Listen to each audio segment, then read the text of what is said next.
What happens when you end up putting the horny posts of Twitter inside of Mass Effect?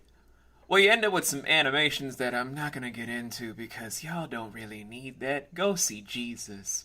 But other than that, you guys also get Subverse. This brand new adult video game that kind of has turn-based combat, space combat, and various adult themes that I feel like are gonna get my YouTube channel taken down. Nice. You know what? Let's just still go for it. Where's my intro at?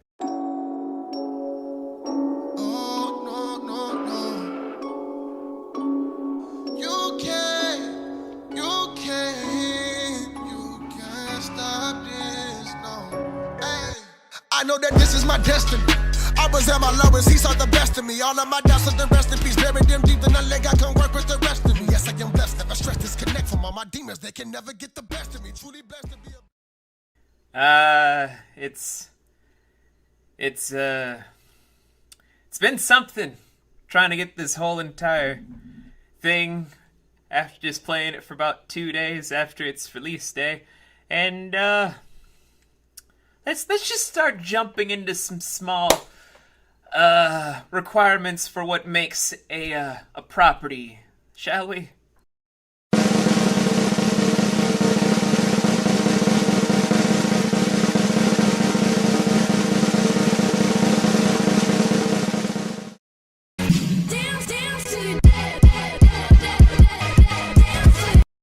The plot, for at least part 1, there's probably going to be a lot more parts to dissect, so look forward to those reviews in the future. But for right now, the plot started out originally with this one smuggler that just wanted to do some stuff while having his hot robot AI person thing. Hot girl summer, so you know. Whatever this is, just kind of meandering until they get the plot. They get the plot, but it's mostly just your typical thing in space where it's a ragtag group being put together in order to save the galaxy from an evil empire. Of course! With a few small twists that I won't get into because that's spoilers, where I want you guys to actually play the game. In that sense of just how the plot is, and just how you can probably tell where it's gonna go, even if it is an adult video game, you're probably gonna think that it's not that compelling. Yes, I do. Yes and no. It's not compelling because we've all seen how space stories go. Space operas are the new norm for so many people that you can pretty much tell all the story beats even without really looking into certain properties. Looking at you, Star Wars. But what makes this actually grandiose to dive into isn't, in fact, the plot or any of the story beats it tries to follow. It's more or less how they write interactions and how they do character structure. You can have a meandering plot that kind of goes all over the place or just seems very esoteric towards trying to be nuanced. But if you don't have a compelling enough cast to make you honestly dive in for hours upon hours of content, then you don't really have a game or a movie or TV show or that stupid ballet recital that my fucking goddaughter dragged me to. What the fuck was that nutcracker thing? But I digress. This entire venture really did have a lot of colorful characters that really made me feel something. Not the feeling that Studio FOW wanted me to feel, but something else. It made me feel something. I'm only going to leave it at that because I'm going to wait till part 2 to dive into the rest of that kind of stuff.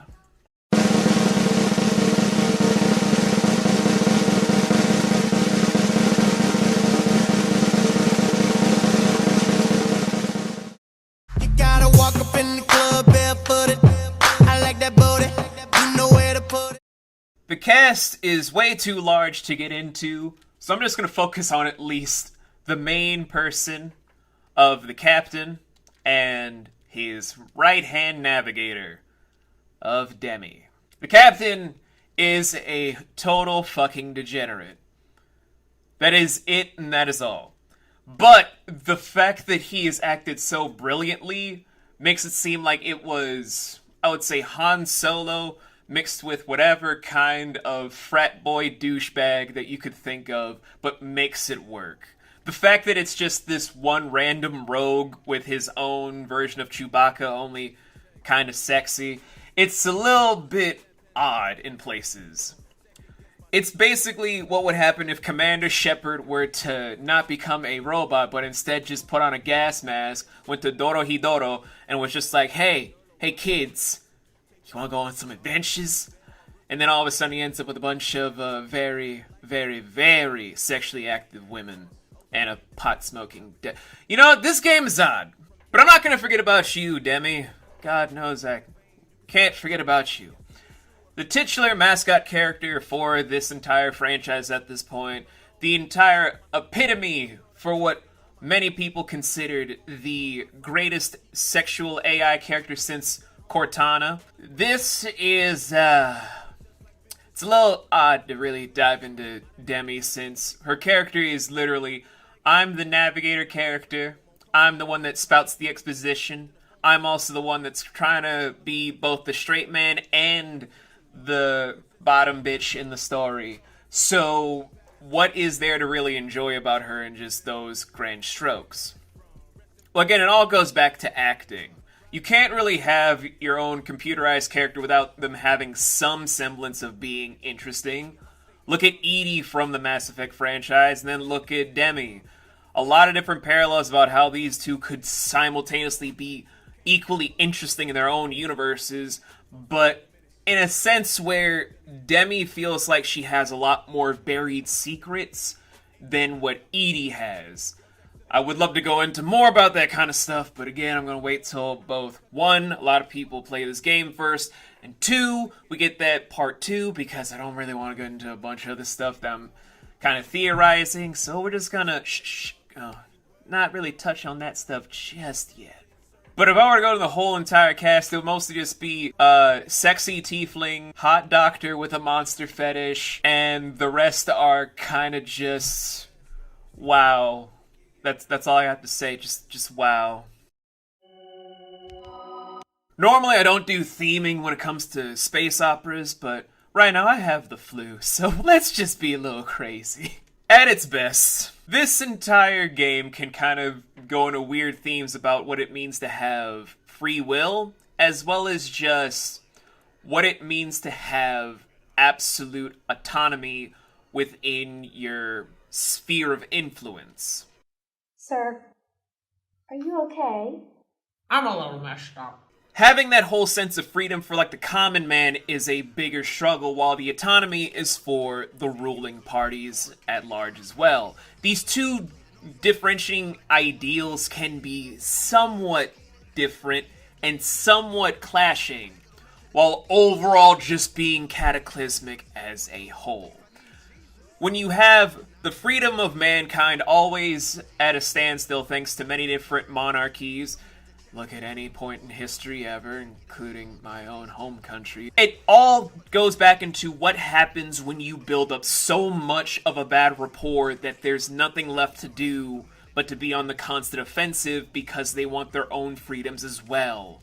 But then the other side of the coin being that of an aristocracy where every single person feels like they're of divine rule and they have all but nothing challenging them. All that sort of stuff that many people, and Dave's cat, can kind of sympathize with. Because to have that much power can corrupt a lot of different individuals. To have that much influence can drive many people mad. To have all that sort of bullshit on your head makes you a Twitter influencer. And a lot of that sort of stuff can be very jarring if done incorrectly, but I feel like this game does a nice way of trying to do a balancing act between both segments to where it doesn't feel like it's a joke. Kind of. I'm gonna wait a little bit longer to kind of share why I say kind of, because there's a whole big thing I want to go into. But we're gonna move on. Art direction is something that I hold dear since I love to draw, I love to paint, I love to craft. And this entire ensemble cast of characters, set designs, as well as just 3D models, it honestly made me want to pick up my own pencil, my own pads, and then start redrawing stuff once again. To have a game that kind of makes you really want to get back into art is a huge deal for me. From Shadow of the Colossus, or stuff of, I would say, Haven as of late, and even some upcoming games I'm really looking forward to.